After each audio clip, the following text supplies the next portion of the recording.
আমাকে বলো এখনই যে ভাই আমি এখন থেকে কিভাবে পড়লে ঢাকা বিশ্ববিদ্যালয়ে চান্স পাবো। বাট পড়াশোনা করলে কি ভাইয়া ঢাকা বিশ্ববিদ্যালয়ে চান্স হয়ে যায়? মোটেও না। পড়াশোনার বাইরে কিছু গাইডলাইন মেনটেন করতে হয়, কিছু জিনিস আমাদেরকে লাইফে মেনটেন করতে হয়, তাহলে আমরা ঢাকা বিশ্ববিদ্যালয়ে চান্স পাবো। আজকে সেই জিনিসগুলো তোমাকে বলবো যে পড়াশোনার বাইরে কি লাগে ঢাকা বিশ্ববিদ্যালয়ে চান্স পাওয়ার জন্য। যেহেতু মূল বিষয় হচ্ছে পড়াশোনা, আর পড়াশোনাটা করার জন্য কিছু জিনিস লাগে সেগুলো বলবো। আচ্ছা, পড়াশোনা নিয়ে আগে একটু বলি। তোমাদের তো এইচএসসি পরীক্ষা হয়ে যাবে, তাই না? তো এইচএসসি পরীক্ষার জন্য তোমার হাতে অনেক সময় আছে। কারোর জন্য 1 বছর, কারোর জন্য 2 বছর, কারোর জন্য 5 মাস সময় আছে। এটা কিন্তু অনেক সময়। এই সময়টাতে বাংলা এবং ইংরেজিতে ফোকাস করো। পাশাপাশি এই যে বিগত বছরে যে কোয়েশ্চেনগুলো আসছে না ঢাকা বিশ্ববিদ্যালয়ে, ওগুলো জাস্ট তুমি দেখো, তোমার জন্য এনাফ। আমি বলছি না 8 ঘন্টা পড়ো, 10 ঘন্টা পড়ো, তুমি রেগুলার 5 ঘন্টা পড়ো, এনাফ 5 ঘন্টা।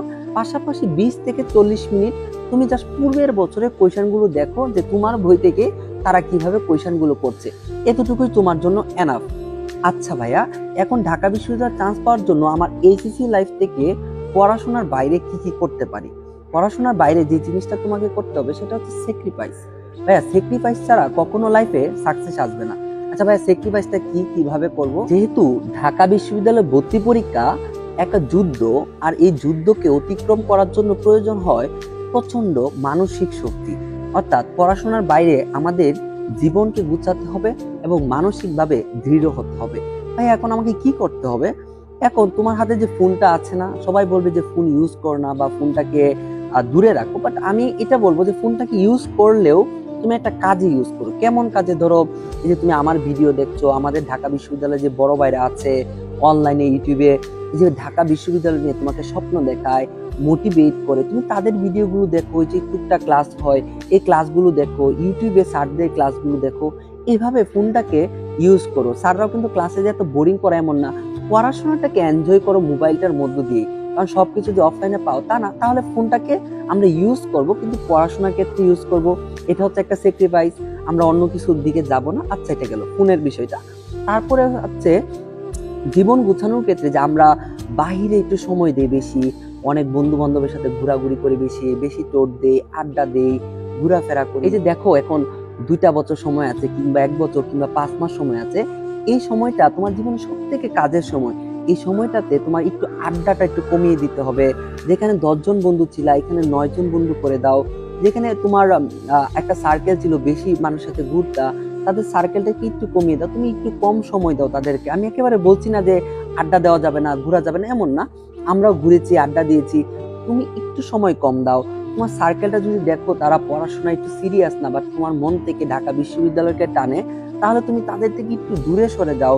তুমি এমন কিছু বন্ধু বানানোর চেষ্টা করো যারা ঢাকা বিশ্ববিদ্যালয়ের স্বপ্ন দেখে, যাদের সাথে তুমি ওই ঢাকা বিশ্ববিদ্যালয়ের স্বপ্নের বিষয়টাকে বলতে পারো, কিভাবে কি হয় জিনিসগুলো নিয়ে আলোচনা করতে পারো।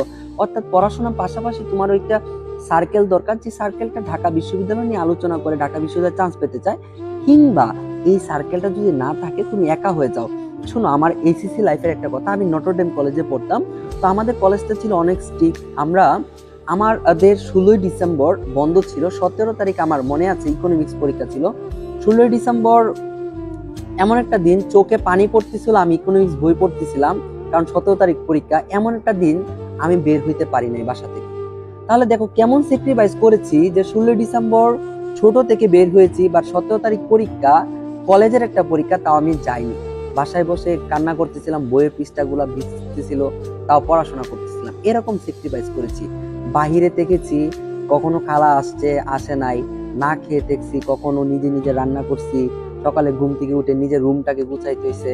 তো এগুলো হচ্ছে স্মৃতি, এগুলো হচ্ছে কি স্যাক্রিফাইস করার স্মৃতি, যে স্যাক্রিফাইস করেছি।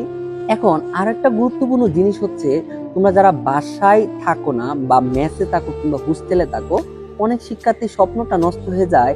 সে গ্রাম থেকে শহরে আসে পড়াশোনা করার জন্য, কলেজে ভর্তি হয়, নতুন বাসায় উঠে, বন্ধুদের সাথে উঠে, কিংবা মেসে উঠে, মেসে 4-5 জন বড় ভাই থাকে, একটা রুমে গেদাগেদি করে থাকা। এই জিনিসগুলা ভাইয়া, হয়তো বা অনেকে বলবে যে এভাবে গেদাগেদি করে থেকেও বিশ্ববিদ্যালয়ে চান্স পেয়েছে, বাট সেটা খুব কম, রেয়ার, 1 থেকে 2 জন 3 জন। বাট পড়াশোনার জন্য একটা সাধনার জায়গা, সাধনা করতে হয়।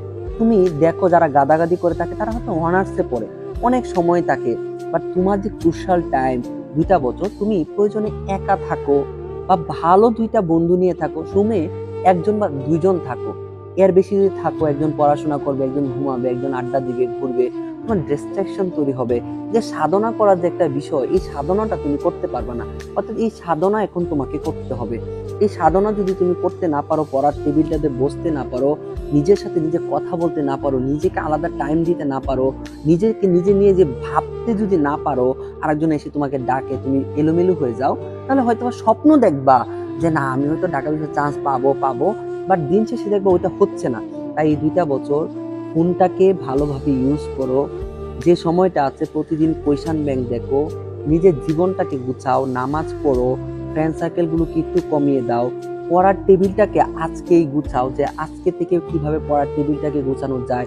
এমন একজন বড় ভাইয়া কিংবা মেন্টরের অধীনে থাকো যে বুঝে যে এসিসি পাশাপাশি কিভাবে এডমিশনের প্রস্তুতি নেওয়া যায়।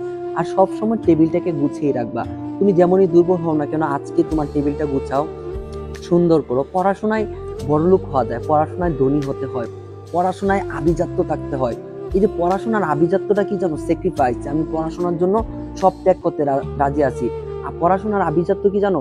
যে আমার একটা বই দেখতে সুন্দর লাগছে, বইটাকে কিনে নিজের টেবিলে রাখা, একটা সুন্দর কলম কিনা, একটা নোটপ্যাড কিনা, A4 সাইজের কিছু পেপার কিনে নিজে নিজে প্রতিদিন করা, প্ল্যান করা, কিছু কালার পেন কিনা, তারপরে এই যে জিনিসগুলো, যে বইগুলো কেনার দরকার, যে কলমটা কেনার দরকার, নোট খাতা কেনার দরকার, এগুলো রাখবা। এবং প্রতিদিন সব থেকে গুরুত্বপূর্ণ যেটা, প্রতিদিনের কাজটা প্রতিদিন করার জন্য একটা ছোট ডায়েরি কিনবা। আজকে ছোট ডায়েরি 10 টাকা কিংবা 20 টাকা নিবে, ওই ডায়েরিতে তুমি লিখে রাখবা তুমি প্রতিদিন কি করবা। টাইম অনুযায়ী পড়াশোনা করবা না, যে আমি এই সময় এটা করব, এই সময় এটা করব, এই সময় এটা করব। আমরা কখনোই পারি না রুটিন অনুযায়ী করতে। তুমি টার্গেট করবা, আজকে বাংলা প্রথম পত্রে যেভাবে হোক আমি একটা গল্প শেষ করব, ইংরেজি আমার আজকে প্রিপোজিশনটা শেষ করব, আমার ইকোনমিক্সের কিছু সৃজনশীল প্র্যাকটিস করব, আমার আইসিটি বইয়ের একটা অধ্যায়ের কিছু অংশ বাকি আছে আমি সেটা পড়ব, এবং 20 মিনিট আমার যে কোয়েশ্চন ব্যাংকটা ছিল ওখান থেকে আমি 4টা পৃষ্ঠা দেখবো। এটা টার্গেট। সকাল থেকে শুরু করে দাও, এই টার্গেট অনুযায়ী পড়াটা শেষ, তারপরে তুমি ঘুরো ফিরো। আমি টার্গেট যখন শেষ করতে না পারতাম তখন কি স্যাক্রিফাইস করতাম জানো? নিজের ঘুম। 12টার আগে রাত্রে মানে আমি কমপ্লিট করতে পারতাম না আমার কাজগুলো, তখন আমি নিজের ঘুমকে স্যাক্রিফাইস করে দিতাম। নিজের ঘুমটাকে স্যাক্রিফাইস করে 2টা এবং 3টা লাগাত পড়াশোনা করতাম। এবং সকালবেলা ঠিকই অ্যালার্মটা বাজতো 6:30টায়, কারণ আমাদের বাসে যেতে হতো, আমাদের কলেজে বাস ছিল নটরডেমে। তো ওইভাবে 6:30টায় উঠে 7:30টায় মানে বাস ধরতাম, ওটা 8:10-এ পৌঁছাতো।